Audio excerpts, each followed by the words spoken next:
one of the essential Uno de los componentes esenciales de la adoración es la confesión, y esa canción nos ayudó a levantar nuestros corazones al Señor por un deseo de ser limpiados. Gracias, Cristian, por eso. Tengo muchas cosas semana a semana que quiero decirles y ciertamente no diré todas esta mañana, pero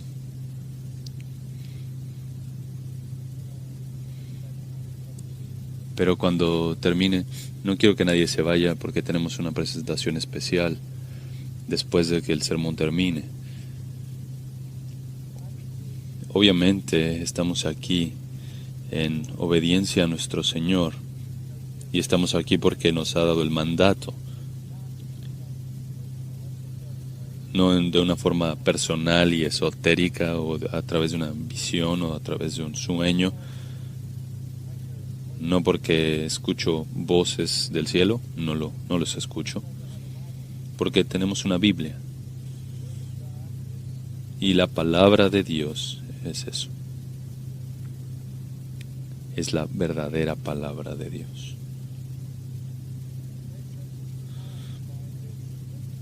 Grace Church está definida por su compromiso con la Santa Escritura, porque para los verdaderos cristianos, la Biblia es su mayor tesoro. Es importante más que cualquier tesoro y que oro y que incluso la miel que destila del panal. Podemos decir, junto con el salmista, en el Salmo 119, que al menos una mitad de docena, ¿cuántas veces amo tu palabra? Amo tu ley. Es mi meditación todo el día. Amo tus mandamientos.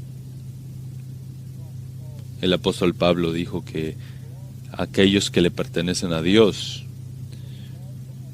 poseen el amor por la verdad. Juan escribe que aquellos que aman al Señor obedecen sus mandamientos. Y el salmista dijo en el Salmo 40, me deleito en tu voluntad, oh Dios, tu ley está en mi corazón.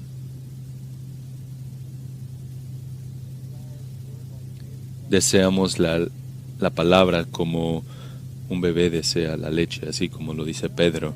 Y en Juan 6, muchos de los seguidores de Cristo, seguidores superficiales que después le abandonaron, y le dijo a los discípulos que quedaban con él, les dijo, ¿también ustedes quieren irse? Y Pedro le dice, ¿a quién iremos, oh Señor? Solo tú tienes palabras de vida eterna.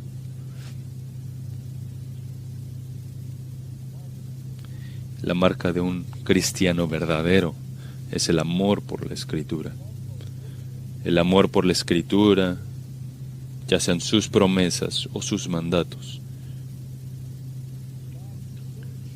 La verdadera iglesia del Señor siempre ha sido un lugar en el cual la gente desea y está hambrienta por la verdad de la Biblia. Es por eso que estamos aquí, cada domingo. Y Pablo, escribiendo en 1 Tesalonicenses, animó a esa iglesia en el capítulo 1, versículo 4, diciendo, sabiendo, hermanos, amados de Dios, su elección de vosotros. Y más adelante les dice, ¿cuál es la evidencia? Es que Dios realmente les eligió y les redimió. ¿Por qué? Porque nuestro evangelio no vino solamente a través de palabras, sino también en poder y mediante el Espíritu Santo y con completa convicción. Siempre puedes decir quiénes son los verdaderos creyentes. Están movidos más por la palabra de Dios que por cualquier otra cosa. Están movidos a amorosa y sujeta obediencia. En el capítulo 2, versículo 13, ahí también de 1 Tesalonicenses, dice que siempre están agradecidos con el Señor de que cuando recibieron la palabra de Dios, la aceptaron no como la palabra de hombres, sino como lo que realmente es, la palabra de Dios, la cual también hace su obra en vosotros los que creéis.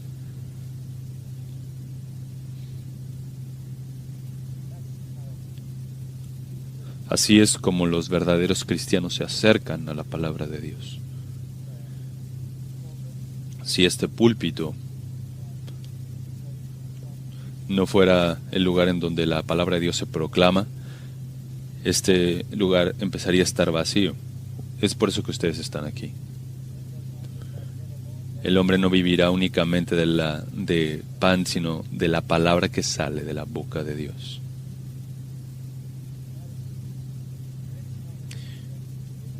Ese es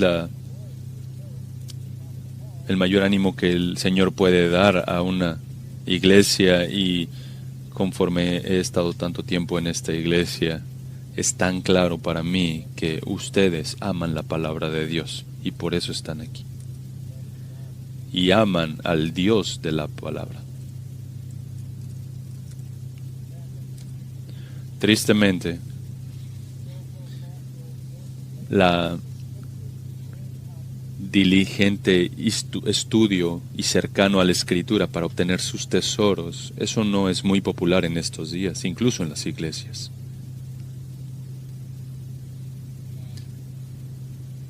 Estos últimos días, un santo muy influente, J.I. Packer, fue al cielo con el Señor, y fui impactado por J.I. Packer en el 1973, cuando su libro, El conocimiento del Dios Santo, vino a mis manos. Eso fue poderoso. E influenció a mucha gente a lo largo del mundo y de este país también. El evangelismo y la soberanía de Dios también fue otro libro que tuvo un gran impacto en mi vida. En 1978 tuve el privilegio de servir en el Consejo Internacional de la Inerrancia Bíblica, y estaban solo 2 pastores de un 198 académicos y 2 pastores. Y estaba yo y Jim Boyce. J.I. Packer también estaba en ese consejo luchando por la inerrancia de la Escritura. Fue en 1994 que tuve una conexión personal con J.I. Packer. Me senté con él durante 7 horas, y 6 de nosotros trabajamos para clarificar el Evangelio. Estaba Bill Bright, Chuck Colson y Jim Packer. Y del otro lado de la mesa estaba Jim Kennedy, estaba yo y mi querido amigo R.C. Sproul. Por 7 horas fuimos a lo largo del Evangelio.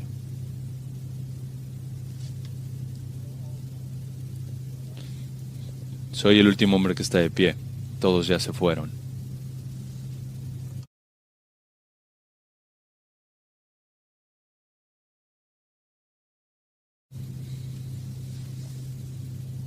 Y este fue un grupo importante de hombres. Jim Packer murió a la edad de 93.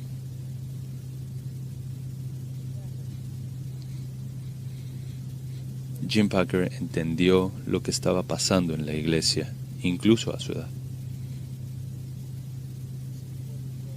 Mira lo que escribió en un prefacio del Directorio Cristiano, que era escrito por Richard Baxter, un puritano. En su introducción dice Packer que identifica de esta forma a la iglesia evangélica como simplista, degenerada, con un poco de magia, que es lo que el mundo observa, al igual cuando ve religión en la televisión, y lo mismo que ve cuando aquellos que profesan ser evangélicos. Más adelante Packer dijo, cómo hacerlo, cómo tener una familia, mejor sexo, éxito financiero, crisis, miedo y todo lo demás, nos da fórmulas para llevar a cabo una serie de acciones y simplemente que están pintadas por números.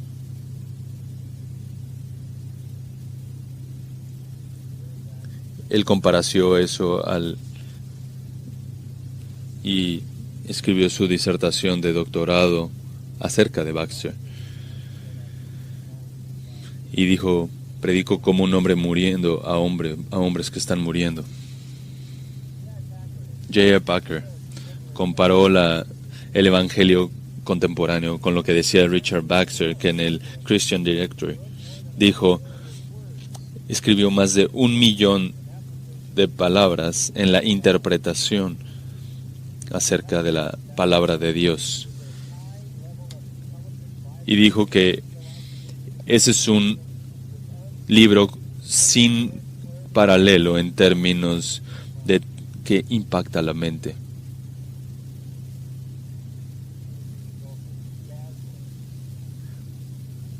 Gente va a otros lados para pedir interpretaciones de ese tipo de la Escritura. ¿A dónde van a recibir instrucción bíblica sana, integrada e importante en su veracidad? Mi querido amigo R.C. Sproul murió en diciembre del 2017 y dijo que nuestra cultura está envuelta en la mediocridad, y eso debería ser obvio para cualquiera. Porque debido a que hay hay académicos trabajando en la tecnología y haciendo búsquedas y haciendo trabajo difícil en el campo, la cultura realmente en general se ha ido por aquello que es barato, cualquier pensamientos que son como basura. Nuestra cultura es satisfacida muy fácilmente con los medios, y todas las virtudes están cambiadas por aquello que es lindo, bonito y cool. R.C. dijo que obtendríamos la mediocridad porque queremos mediocridad, y en realidad la queremos, la necesitamos. Pablo predijo esto, que habría un momento en el cual los hombres querrían que les rascaran las orejas. Y hay mucho de eso en este tiempo. Ciertamente hay una tendencia para eliminar aquello que es trascendente, aquello que es bíblico, aquello que es teológico, que es profundo, las verdades demandantes de la Escritura, y prefieren alimentarse con un mensaje mediocre y predicación mediocre. Entonces la iglesia acepta todo lo que es superficial y aquello que la gente quiere. La cultura pop en los cristianos y la cultura cristiana no sirven en conjunto. La gente no quiere tomar la Biblia en serio. Entonces, ¿por qué la iglesia debería tomarla en serio? Los pastores buscan inteligencia y estilo en lugar de un estudio seguro, riguroso de la Escritura. ¿Qué tan lejos hemos caído? Quisiera ir de vuelta a los puritanos en el siglo XVI y XVII. Aquellos puritanos que se les llamaba así porque querían purificar la iglesia en Inglaterra. Fueron tan fieles que en 1662 todos ellos fueron sacados de sus iglesias y a lo que se le llamó el gran rechazo. Hay historias de cómo fueron sacados de sus iglesias por su fidelidad a la palabra de Dios y por su proclamación de la palabra de Dios. Y el ambiente religioso no tenía ningún interés en ello. Quiero hacer un último tributo a Jim Packer en su memoria. Quiero citar algo que él escribió.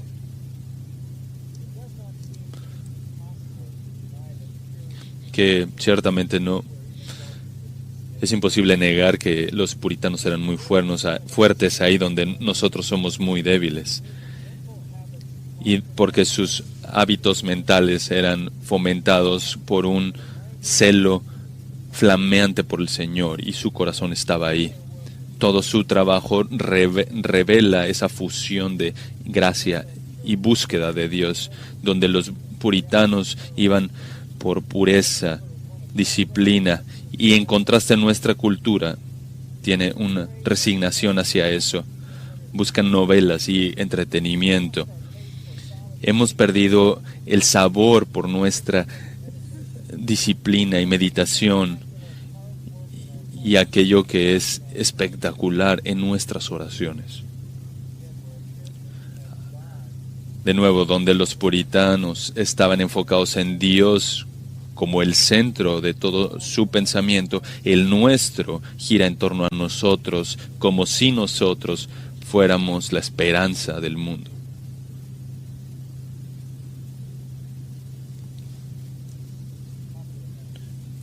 Esa es la predicación popular que hay hoy en día. No es de sorprenderse que muchos cristianos, o que se llaman a sí mismos cristianos, se alejan y lo que buscan es simplemente ser emocionados mediante todas erupciones emocionales, en lugar de lidiar con la Escritura con gozo, con satisfacción. Pero no hay balance entre aquello que es divino, y Romanos 7 enfatiza eso. Esta generación está desesperada por la palabra de Dios, pero no quiere la palabra de Dios. Y la iglesia continuamente le da al mundo lo que quiere. Y entonces se convierte en superficial. Hay un profeta en el Antiguo Testamento por el nombre de Amós. 8 siglos antes de Cristo, el reino del norte estaba seguro. La honestidad se había ido. El abuso de la pureza era muy común y aquella clase superior era la peor. Había mucho dinero, había mucha prosperidad y la adoración falsa era muy popular. El reino del norte creían que estaba Dios de su lado, hasta que Dios derramó la bomba que les llevó al cautiverio, y lo hizo a través del profeta Amós. Llegó a Samaria, la capital del reino del norte, como un profeta de maldición, repitiendo una y otra vez que Dios estaba a punto de juzgar a toda la nación, y todo el libro trata acerca de eso, acerca de un juicio que está por venir. Toda la nación, decía Amós, va a ser conquistada, deportada y esclavizada. Y cuando ellos estaban esclavizados, eso va a ser lo peor. Capítulo 8, versículo 11. Mira que viene el día cuando dice el Señor que enviaré hambre sobre toda la tierra. No habrá hambre de pan ni sed de agua, sino de oír las palabras del Señor. Y vagarán de mar a mar, y del norte hasta el oriente, andarán de aquí para allá en busca de la palabra del Señor, pero no la encontrarán. Esa es la peor maldición de todas.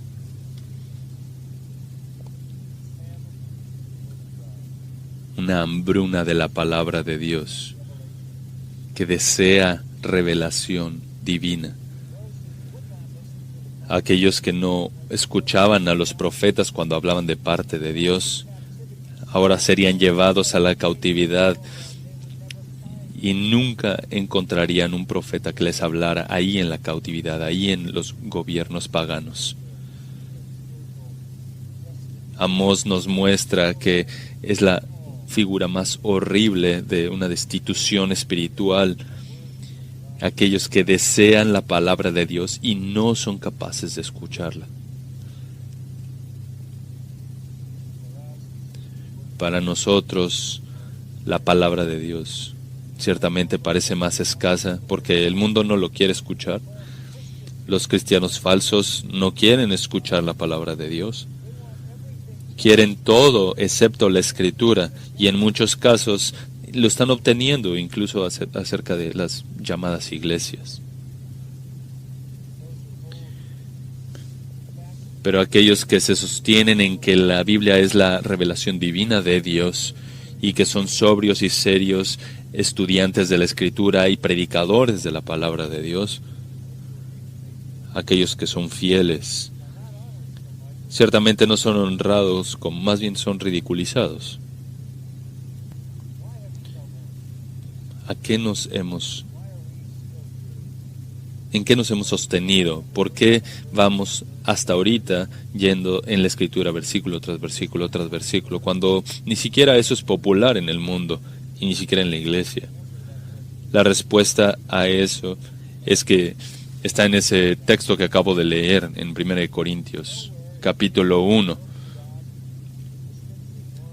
Ciertamente no hay otro lugar más claro en donde se presenta el trabajo de la palabra de Dios, porque aquellos que me conocen saben que no hago 2 capítulos en un solo sermón. Tal vez 2 palabras, sí.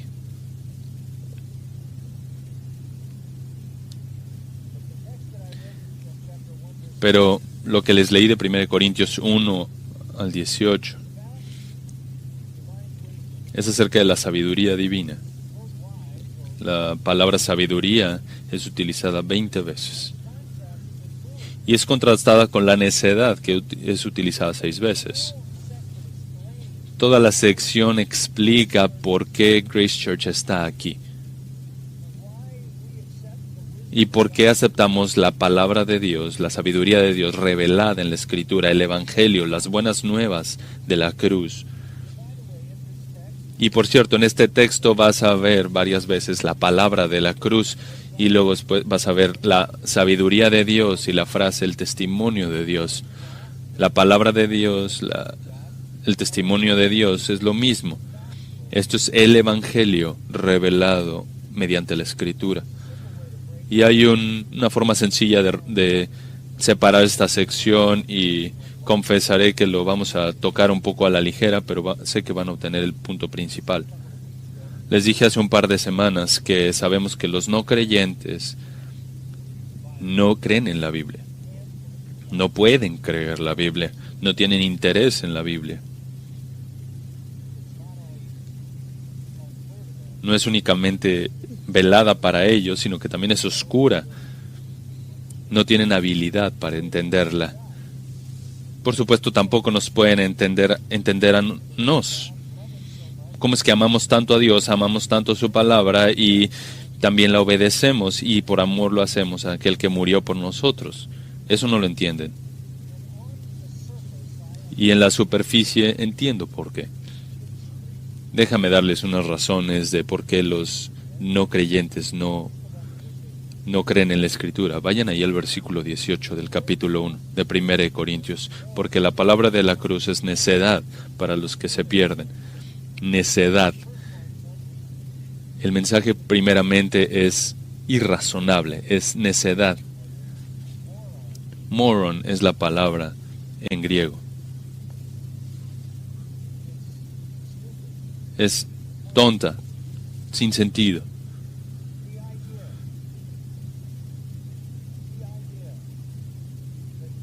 La idea de que el Dios verdadero, eterno, se hizo un hombre judío y vivió en Israel,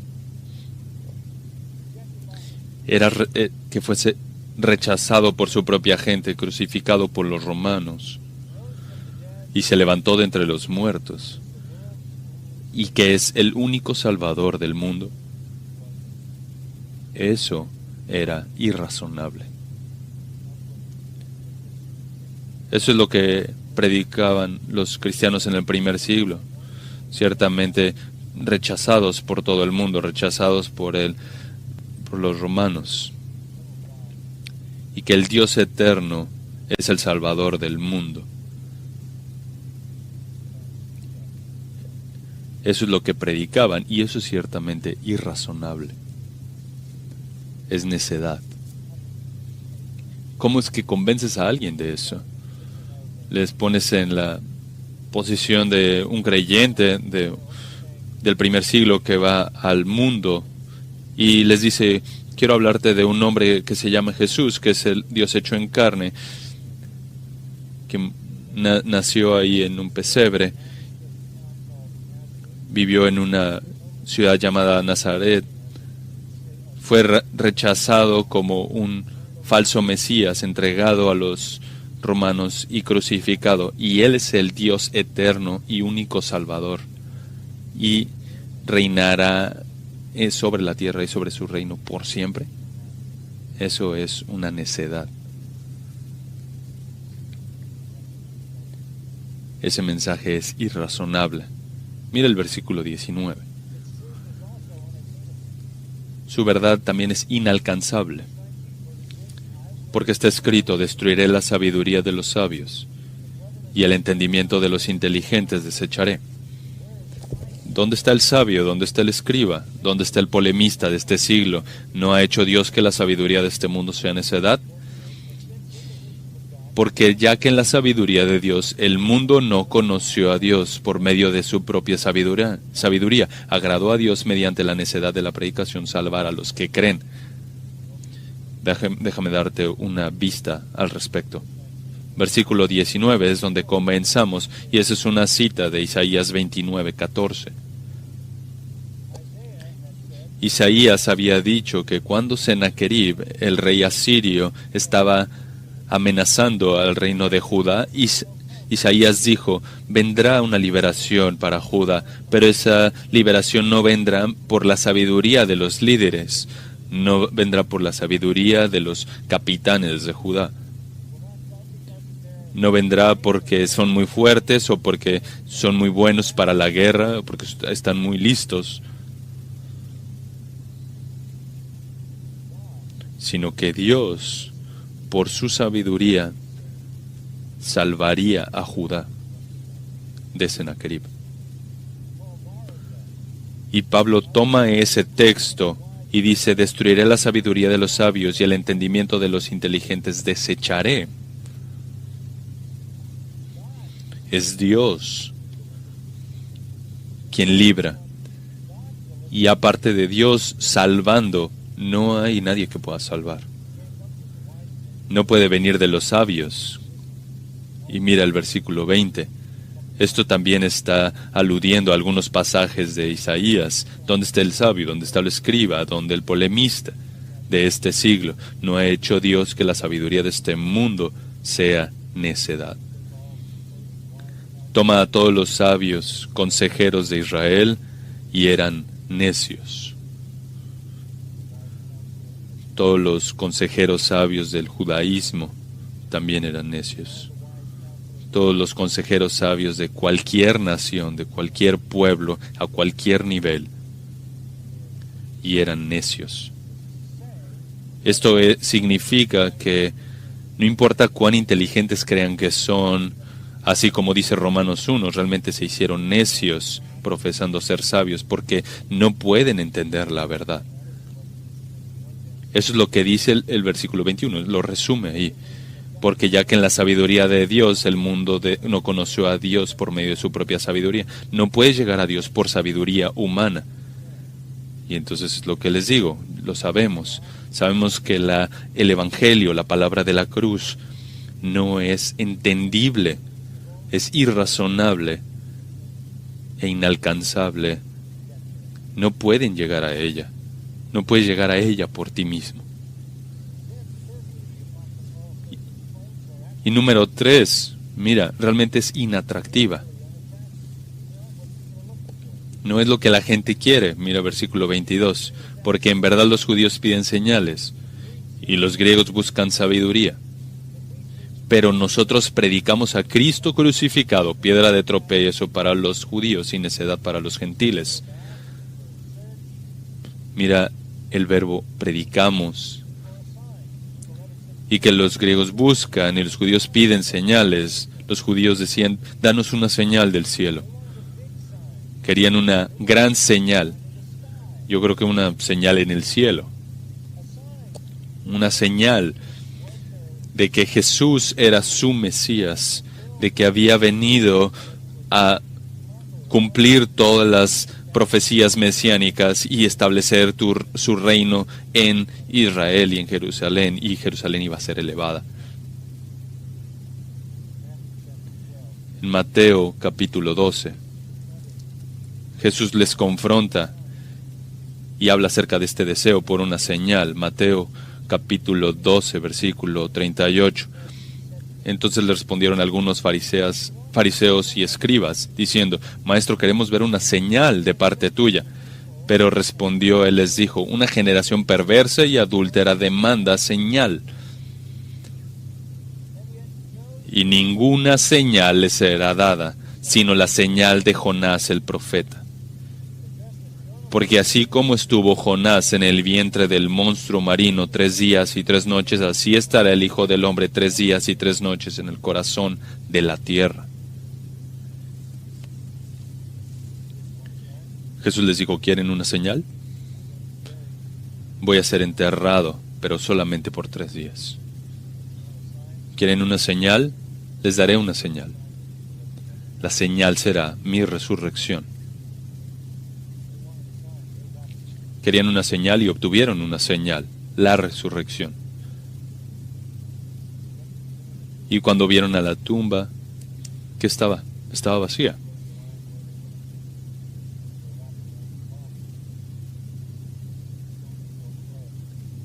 La piedra estaba removida y había testigos, y después estuvieron los apóstoles que estuvieron con él 40 días, y después vino el Espíritu Santo que estaba fundamentado en la muerte y resurrección de Jesucristo, y aún sobre eso los judíos le rechazaron. Y cuando los apóstoles fueron a predicar en Hechos, los pusieron en la cárcel por predicar la resurrección. Los judíos querían una señal. Querían una señal diferente a la que obtuvieron, porque no había nada en ellos, ninguna facultad en ellos que les hiciera creer. Era muy contrario a lo que sus expectativas eran. Y por el otro lado, los griegos buscaban sabiduría. Esa es una frase simple, pero si vas de vuelta a la filosofía griega, vas a darte cuenta que es complicada y profunda. La oratoria era una parte importante de ella, y pasaban a la gente a través de un trance mental con su erudición. Y los griegos se reían de un Dios que pudo haber sido crucificado por los romanos. Todo esto era ciertamente ridículo para los judíos y los griegos. Entonces hay algunas barreras aquí. El Evangelio, la palabra de la cruz, es irrazonable, es inalcanzable. Y está mucho más allá de su habilidad para procesar aquello que es verdad. ¿Por qué? Porque no reciben lo que quieran. El Evangelio no les da lo que ellos quieren. Los judíos querían señales, los griegos sabiduría. Y Jesús les ofreció una señal, su resurrección, y les ofreció sabiduría acerca de el pecado y el arrepentimiento y la salvación, pero no un mensaje que ellos querían escuchar. Y todo esto está compuesto aquí más adelante porque la gente también no era importante. Si tienes un mensaje que es tan difícil de vender, entonces ponlo en manos de gente famosa. A veces los cristianos creen, si tan solo tuviéramos gente famosa afirmando a Cristo, seguramente esto iría mucho más lejos. No tendría resistencia, pero eso no es lo que Dios diseñó. Mira el versículo 23. Nosotros predicamos a Cristo crucificado, piedra de tropiezo para los judíos y necedad para los gentiles. Versículo 25, porque la necedad de Dios es más sabia que los hombres y la debilidad de Dios es más fuerte que los hombres. Entonces, ¿cómo es que entendemos todo esto? Mira el versículo 26 al 28. Pues considerad, hermanos, vuestro llamamiento. No hubo muchos sabios conforme a la carne, ni muchos poderosos, ni muchos nobles, sino que Dios ha escogido lo necio del mundo para avergonzar a los sabios, y Dios ha escogido a lo débil del mundo para avergonzar a lo que es fuerte, y a lo vil y despreciado del mundo ha escogido Dios lo que no es para anular lo que es. No muchos, no muchos, no muchos. 3 veces. Y aquí está el problema. Porque la gente que está predicando el Evangelio no es importante. La mayoría de los creyentes no son impresionantes. Recuerdo cuando estuve ahí con Deepak Chopra y Larry King. Y él estaba denunciando lo que yo estaba diciendo. Y él dijo, claro que tú no entenderías eso. Ese nivel de entendimiento, eso, él me dijo eso. Realmente escribí un libro que habla al respecto. Y estaría contento de dártelo. Y esta es una cita. Y su cita fue, nunca leería algo que tú hayas escrito. Solo, simplemente desdén. Nunca leería nada que tú hayas escrito. ¿Por qué? ¿Por qué? Porque no soy parte de la élite intelectual, no soy un noble. Mira cómo Pablo apila todas estas afirmaciones de insignificancia. No muchos sabios, no muchos poderosos, esto es, influentes, no muchos nobles, esto es, que estén en un rango social alto. Y después vas más adelante y dice en el versículo 27, pero Dios ha escogido a lo necio, a los que no están educados, los necios, para avergonzar a los sabios. Y Dios ha escogido a los débiles, los que no son influyentes. Y luego sigue más adelante en el versículo 28, y lo vil y despreciado, contrastando con nobles, vil, insignificante. Y luego va todavía más abajo, lo despreciado del mundo. Lo que significa este verbo es ser considerado como nada. Y entonces no somos sabios, no somos poderosos, somos necios, somos débiles, somos vil, insignificantes, despreciados, que deben ser considerados como nada. Y termina diciendo para lo que no es. Ese es el presente participio. Y eso es como decir algo que no existe. No existimos. Esta es la expresión en el griego, aquellos que ni siquiera existen. En el mundo secular, en el mundo donde no hay creyentes, ni siquiera existimos. Vidas bajas. Entonces Dios nos dio un mensaje imposible para gente incapaz de entenderlo. Y nosotros mismos somos nadie. Bueno, dirías que hay predicadores muy efectivos, ¿no? Y ciertamente los hay. Algunos de los donadies son efectivos en su predicación. Pero mira el capítulo 2, versículo 1. Cuando fui a vosotros, hermanos, proclamándoos el testimonio de Dios. Entonces este es el quinto problema. Los predicadores no son modificables. Y por tanto son esencialmente inaceptables.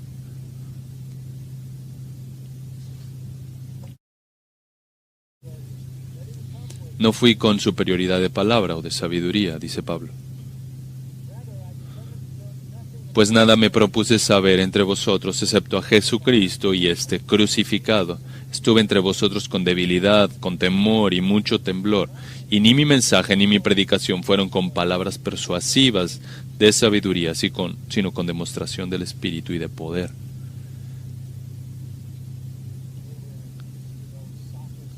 Estaban habituados a aquellos que hablaban muy bien y habían amaestrado el idioma, y Pablo no era parte de ellos. Segunda de Corintios 10:10, Pablo reconoce que su mensaje no era aceptable. Él no tenía ese nivel filosófico o complejidad o inteligencia o la capacidad de persuadir.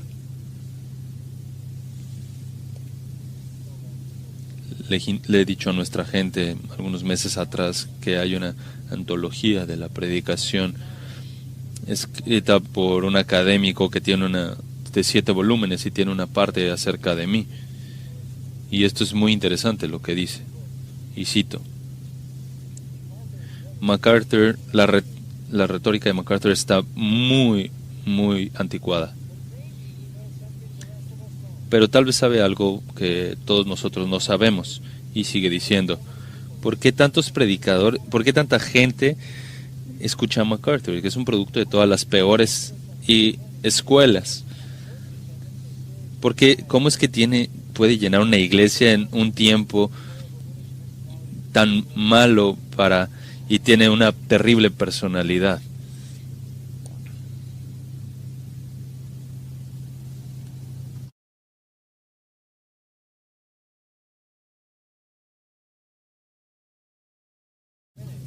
Él no ha terminado.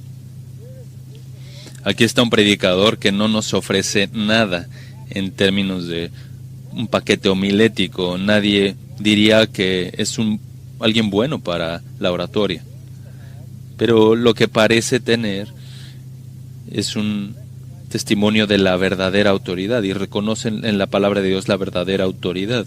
Y eso es lo que uno escucha cuando le escucha a John MacArthur. Realmente las palabras de John MacArthur no son tan importantes, sino que las palabras de Dios son importantes. Es por eso que alguien escucha.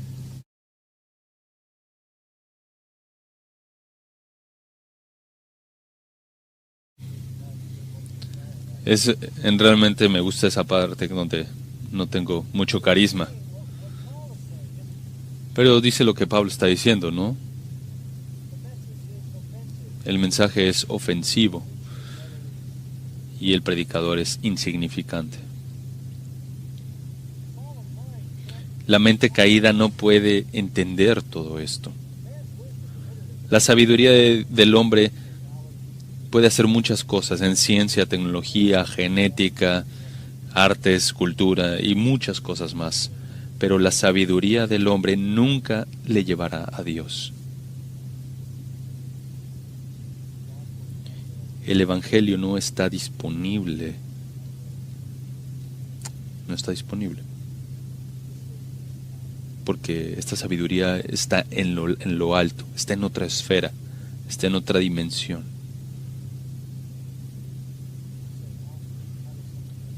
Y entonces te preguntas, ¿cómo es que alguien viene a entenderlo? Y ve de vuelta ahí al final del capítulo 1. ¿Cómo es que sabemos lo que sabemos? Versículo 30.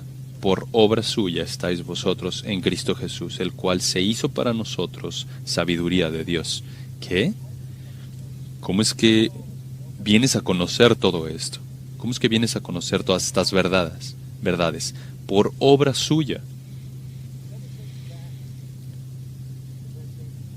Mira de vuelta el versículo 18. La palabra de la cruz es poder de Dios para aquellos los que están siendo salvados. Versículo 24. Para los llamados, Cristo es poder de Dios y sabiduría de Dios. Aquellos que son salvos, y ¿quiénes son los salvos? Son los llamados. Es un llamado efectivo. Es cuando Dios llama al pecador a vida. Es un acto soberano. Y considera tu llamado. Versículo 27. Dios ha escogido. Dios ha escogido. Versículo 28. Dios ha escogido. ¿Por qué es que tú crees? Porque tú fuiste escogido y fuiste llamado por un llamado eficaz de muerte a vida. Es por eso que el versículo 29 dice que no puedes jactarte, porque es por la obra de Cristo, la obra de Dios, que tú estás en Cristo. Versículo 31, puedes jactarte únicamente en el Señor. No somos más inteligentes que nadie, no somos más espirituales, no somos mejores personas, somos tan pecadores como cualquiera de los otros pecadores, pero hemos sido escogidos. Y entonces hemos sido llamados. Y entonces hemos sido salvos. Soberanamente y sobrenaturalmente salvos. Si tú estás en el reino, no es porque tú tuviste más sabiduría que otras personas, es porque tú fuiste escogido, porque fuiste llamado y fuiste salvado. Entonces, dice Pablo, no tengo que venir con ninguna superioridad de palabras. Realmente solamente vengo predicando a Cristo y a Cristo Jesús crucificado. Y con base en eso, el Evangelio salva a los que Dios ha escogido. Así que mi mensaje y mi predicación fueron con demostración del Espíritu y de poder. Y mira el versículo 5, nuestra fe no está basada en la sabiduría de los hombres, sino en el poder de Dios. ¿Qué es lo que pasó aquí? Que Dios vino a nosotros con su poder y nos dio vida por encima de nuestra muerte.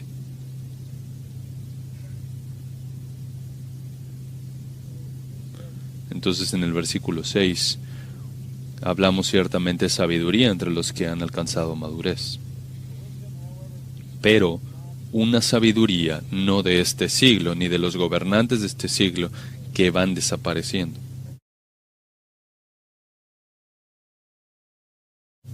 La sabiduría de Dios, en misterio, escondida de todos los demás. Una sabiduría escondida. Y mira lo que dice ahí la siguiente palabra, de que Dios predestinó para nuestra gloria. Tú fuiste predestinado, tú fuiste escogido, tú fuiste llamado, salvado, y por eso es que tú crees la Biblia y el Evangelio.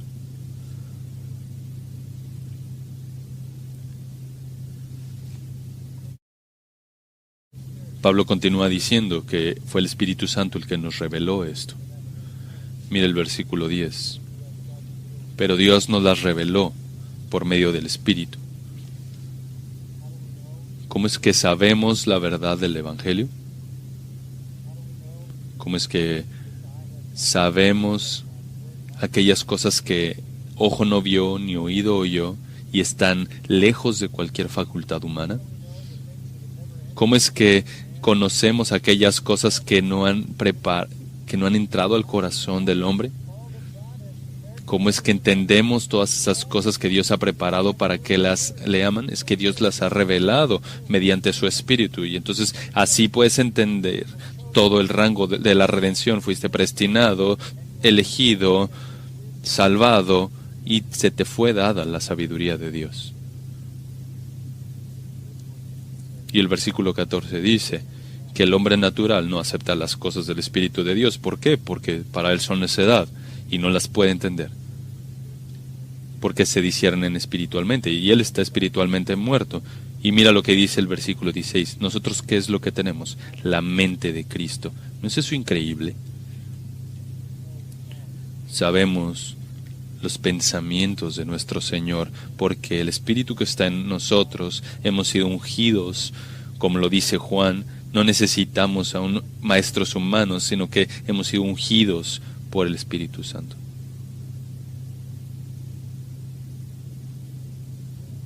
Entonces, somos los donadies, lo sabemos, no somos nada, somos aquellos que no existen, somos lo vil, lo despreciado, pero tenemos la sabiduría de Dios, porque Dios en su gracia y misericordia nos llamó. Me encanta lo que dice Martín Lutero. El hombre es un pilar de sal, como la mujer de Lot. Sí, dijo Lutero. Como una estatua sin vida que no escoge nada, ni siquiera siente, ni siquiera tiene corazón, hasta que es regenerado por el Espíritu Santo.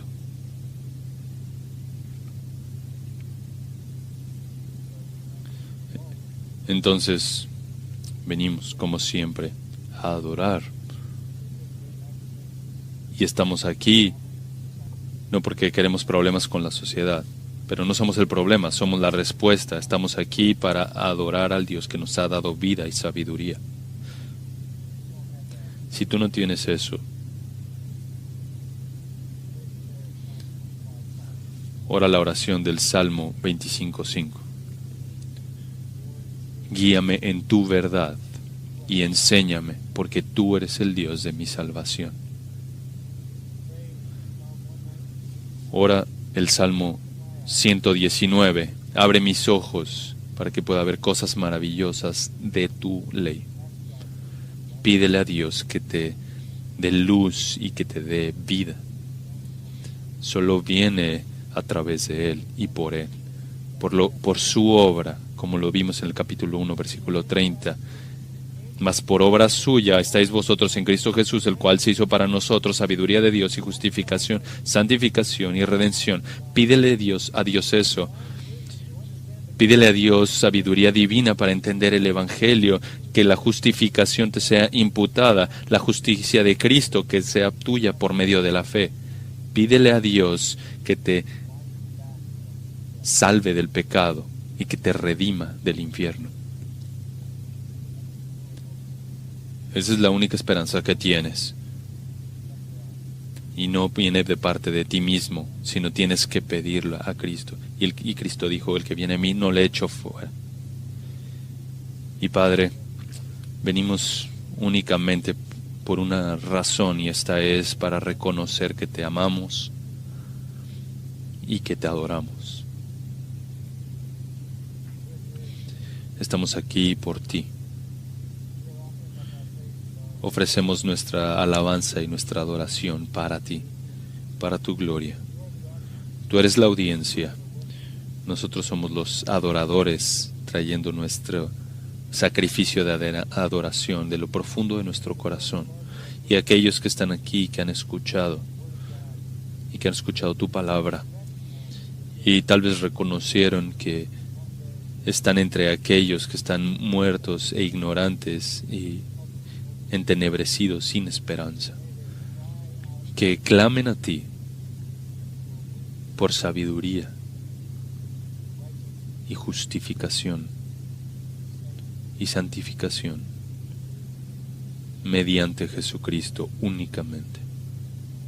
Y es en su nombre que oramos.